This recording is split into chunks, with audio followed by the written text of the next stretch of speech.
from the very beginning, I went to Israel, but I also got immediate contact with al-Sisi in Egypt. I met with the King of Jordan.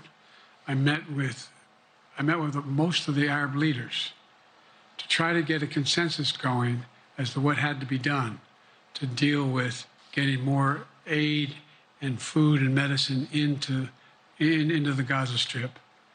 And we pushed it really hard. And Israel occasionally was less than cooperative, number one.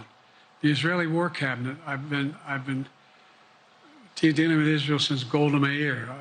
Some of the reporters around here come here all the time have heard me say this. The first time I met with Golda Meir, I sat across from her at her desk, and her assistant was Rabin sitting next to me. That's how far back I go. I know Israel well, and I support Israel. But this war cabinet is one of the most conservative war cabinets in the history of Israel. And there's no ultimate answer other than a two-state solution here.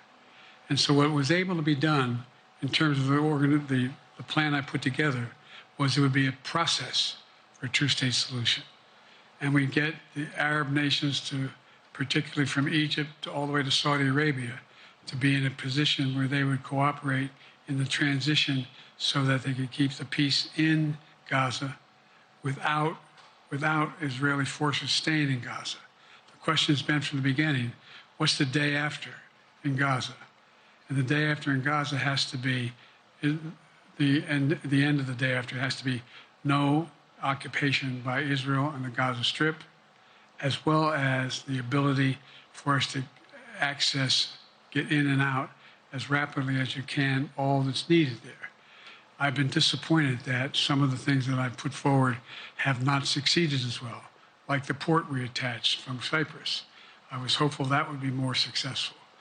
But that's why when I went to Israel immediately after the massacres that occurred at the hands of Hamas, the one thing I said to the Israelis, and I met with the War Cabinet and with Bibi, don't make the same mistake America made after bin Laden.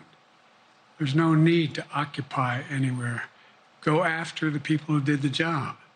You may recall I still get criticized for it, but I was totally opposed to the occupation and trying to unite Afghanistan.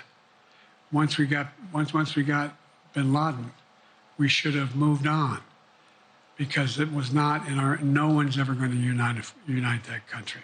I've been over every inch of that, not every inch, the entirety from the poppy fields all the way to the north. I said, don't make the same mistake we made. Don't think that's what you should be doing, is doubling down. We'll help you find the bad guys, Sinwar and company. And all this criticism about I wouldn't provide when the weapons they needed. I'm not providing them 2,000-pound bombs.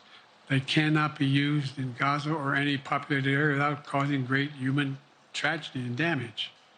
But remember what happened when you had the attack on Israel with rockets and ballistic missiles. I was able to unite the Arab nations as well as Europe, and nothing happened. Nothing got hurt. It sent an incredible lesson to what was going on from the Middle East. So there's a lot of things, in retrospect, I wish I had been able to convince the Israelis to do. But the bottom line is we have a chance now. It's time to end this war. Doesn't mean walk away from going after Sinwar and Hamas. And if you notice, you know better than most, there is a growing dissatisfaction on the West Bank from the Palestinians about Hamas. Hamas is not popular now.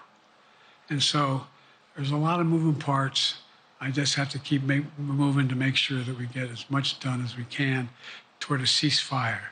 Hey, thank you for watching. Please go to newsnationnow.com, newsnationnow.com, and you can find NewsNation on your television provider. And don't forget to click the red subscribe button down below.